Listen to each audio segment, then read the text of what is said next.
ભરૂચમાંથી સમાચાર પ્રાપ્ત થઈ રહ્યા છે। કલેક્ટરની અધ્યક્ષતામાં જનસુખાકારી પ્રશ્નોની સમીક્ષા કરાઈ। પ્રજાકીય પ્રશ્નોનો નિયત સમય મર્યાદામાં ઉકેલ લાવવા કલેક્ટરની તાકીદ। ભરૂચ જિલ્લા કલેક્ટર તુષાર સુમેરાના અધ્યક્ષ સ્થાને આયોજન ભવન ખાતે જિલ્લા સંકલન સમિતિની બેઠક યોજાઈ હતી। આ બેઠક દરમિયાન જિલ્લાના વિવિધ વિભાગોના અમલીકરણ અધિકારીઓની હાજરીમાં જનપ્રતિનિધિઓ દ્વારા રજૂ કરવામાં આવેલા લોક સુખાકારી પ્રશ્નો અંગે સમીક્ષા કરવામાં આવી હતી। આ બેઠકમાં જિલ્લા કલેક્ટરે મળેલા પ્રશ્નો અંગે ચર્ચા તથા સંકલન સમિતિના નિયમિત મુદ્દાઓ અંગે જરૂરી માર્ગદર્શન આપી જનપ્રતિનિધિઓના પ્રશ્નોની વિસ્તૃતમાં ચર્ચા કરી હતી અને તેનો યોગ્ય નિકાલ કરવા અંગે બાહેંધરી આપી હતી।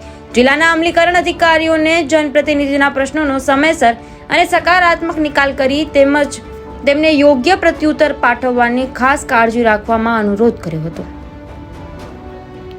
ભરૂચ જિલ્લામાં તારીખ 17, 23 અને 24 નવેમ્બરના રોજ મતદાર યાદી સુધારણાની ખાસ ઝુંબેશ યોજાશે।